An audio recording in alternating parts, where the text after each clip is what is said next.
जिले के मुफस्सिल थाना क्षेत्र के कबरीबाद निवासी दामोदर यादव की हत्या 3 दिनों पहले कर दी गई थी। इस मामले को लेकर विभिन्न राजनीतिक दलों के नेताओं व जनप्रतिनिधियों ने मृतक के परिजनों से मुलाकात कर ढाढ़स बंधाया। वहीं उन्होंने पूरी घटना की जानकारी ली। इसके बाद सीसीएल के महाप्रबंधक व अन्य पदाधिकारियों से मुलाकात किया। वहीं सभी ने कानून व्यवस्था पर सवाल उठाया। कहा कि अपराधियों का मनोबल बढ़ गया है। आए दिन कोई न कोई घटना को ये अपराधी अंजाम दे रहे हैं। इस मामले में पुलिस ने अच्छा कार्य किया है, जरूरत है कड़ी कार्रवाई की।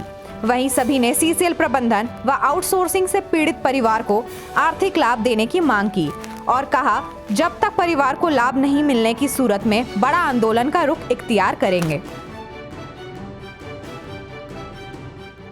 वार्ता हुई, क्या निष्कर्ष निकला है? निष्कर्ष कुछ ने महाप्रबंधक और प्रोजेक्ट अफसर से बात की। बात के क्रम में हमने ये कहा कि मृतक के परिवार को एक अच्छा खासा मुआवजा दिया जीविकोपार्जन के लिए। उन्होंने आश्वस्त किया कि हमारे स्तर से कुछ नहीं हो पा रहा है। वो आउटसोर्सिंग वाले से बात कर रहे हैं। आउटसोर्सिंग वाला का कोई पॉजिटिव जवाब नहीं आ रहा है। तो हम लोग प्रबंधक से कहें कि अगर इस प्रकार की व्यवस्था बना रखे हैं कि आसपास के गांव के लोग सहयोग करते हैं आपके अगर उनका सहयोग नहीं मिलता तो आप मैच चला भी नहीं पा रहे हैं। या ऐसा परिस्थिति में आपका लोग आसपास के लोग सभी कभी सहयोग नहीं करेंगे। अगर इस प्रकार आप व्यवस्था बनाते हैं कि लोगों आपके बीच मदद करे तो वहाँ के लोगों को सुख दुख देखना पड़ेगा। अब दामोदर जी का जो जान गई उसका मुख्य कारण ये है कि बसंत जो है यहाँ के पदाधिकारी हैं, ब्लास्टिंग ऑफिसर, उनका सहयोग करने का काम को, चूँकि वो गुंडा तत्व जो थे उनको धक्का मुक्की कर रहे थे, मारपीट कर रहे थे। तो हमारे दामोदर जी आकर उसके बीच बचाव किए, जिसके कारण ये मामला बना। तब सीसीएल प्रबंधक का अगर वो नहीं आते तो हो सकता है दामोदर जी का ही हत्या हो जाता, बसंत जी का हत्या हो जाता। उस समय प्रबंधक सारी व्यवस्था करती, उनके प्रयासित को करोड़ों रुपया का मुआवजा देता, नौकरी देता, लेकिन एक ग्रामीण उनका सहयोग अपनी जान दे दिया। सीसीएल प्रबंधक को नहीं बुझा रहा। अब आप यहाँ काम जनता अपना निर्णय खुद लेने जा रही है, इसलिए प्रबंधक इस पर अविलंब विचार करके निर्णय दे, अन्यथा फिर आगे की कार्रवाई जनता खुद अपने हाथों में लेगी। बाद में जो दामोदर ग्रुप का जो अपराधियों के द्वारा नृशंस हत्या की गई, उनके 2 बच्चियाँ हैं और 1 बच्चे हैं। ये घटना जो घटी है यहाँ सीसीएल का जो आउटसोर्सिंग ब्लास्ट हुआ तो यहाँ के कर्मचारियों को बचाने के लिए दामोदर को, इसलिए सीसीएल की पूर्णतः जिम्मेवारी बनी कि वही उनके जो बच्चे हैं उनको आश्रितों को उचित मुआवजा दिया जाए, उसको नौकरी दिया जाए। सीसीएल की भी जिम्मेवारी है। उसी क्रम में आज डीएम से बात हुई, हम लोग आए थे, भाजपा के तमाम साथी लोग, लेकिन ये संतोषजनक वार्ता नहीं हुई। अभी हम लोग निर्णय करेंगे जनता, और अभी जब तक यहाँ उचित मुआवजा के लिए डीएम कोई निर्णय नहीं देते हैं तब तक वहाँ जो है कार्य बंद रहेगा आउटसोर्सिंग। आज कबरीबाद माइंस के बगल में अवस्थित जो बीते दिनों दामोदर यादव जी की हत्या, निर्मम हत्या कर दी गई थी, आज उसको लेकर के हम लोग उनके घर आए हैं। पीड़ित परिवार से हम लोग मिले और जब हम लोग यहाँ पर पूछताछ किए स्थानीय ग्रामीणों से तो यह बात स्पष्ट हुई कि दामोदर यादव जी का जो हत्या हुआ है वो हत्या सीसीएल प्रबंधन और जो सीसीएल के अंडरटेकिंग में चल रहे आउटसोर्सिंग उसके पदाधिकारियों के द्वारा जो ब्लास्टिंग किया जाता है यहाँ पर, उसी क्रम में ब्लास्टिंग के क्रम में रास्ता रोका जाता है पब्लिक का आवाजाही को, उसी को लेकर के वहाँ पर उलझन हुआ था।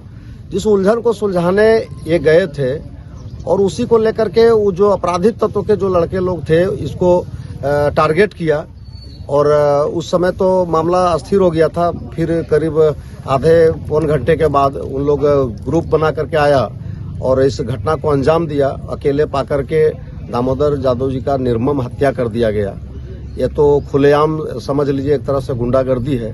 और हम गिरिडीह सीसीएल प्रबंधन से हम यह मांग करेंगे और जिला प्रशासन से, राज्य सरकार से भी हम यह मांग करेंगे कि जिस प्रकार से सीसीएल के समर्थन में सीसीएल के पदाधिकारियों को बचाने के लिए दामोदर यादव जी का हत्या हुआ है, उसके घर में जो पीड़ित परिवार हैं, उनके 2 बेटियां हैं, 1 बेटे हैं और उनकी पत्नी है, उसमें भी 1 विकलांग है, और उन्हें हर संभव मुआवजा दिया जाए। चूंकि पिछले बार देखा गया था कि आउटसोर्सिंग में एक डोजर ऑपरेटर की डोजर पलट जाने के कारण मृत्यु हो गई थी। तो जहां तक कि हमें सूचना है कि उन्हें 32 लाख रुपया मुआवजा स्वरूप मिला था, लेकिन आज सीसीएल प्रबंधन के पदाधिकारियों को बचाने के लिए दामोदर यादव की हत्या हुई है।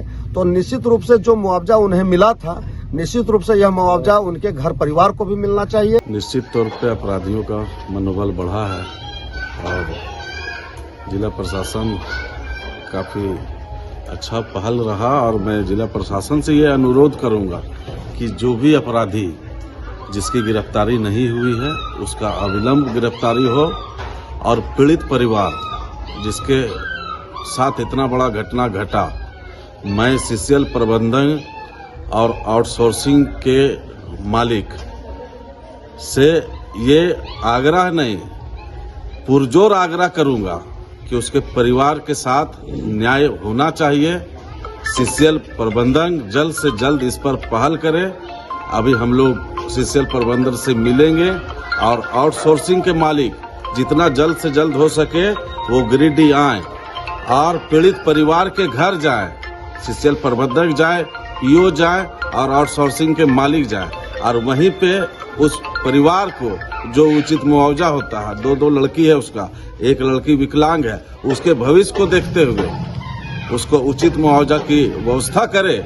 नहीं तो हम लोग इसका पुरजोर आंदोलन करेंगे और आउटसोर्सिंग तब तक बंद रहेगा जब तक उस परिवार को न्याय नहीं मिल जाता। आज उनके पीड़ित परिवार से मिलने के लिए हम लोग गए थे और हम लोग दुखी हैं। पूरा मतलब गिरिडीह जिला मरमाहत में है और सीसीएल एवं संबंधित जो उनके विभाग हैं उनसे हमारा आग्रह होगा कि चूँकि वो काफ़ी गरीब के साथ साथ बहुत सारे उनका और पारिवारिक लाचारी भी है परिवार में। तो उन सीसीएल प्रबंधन से मेरा आग्रह होगा कि उन्हें एकदम समुचित और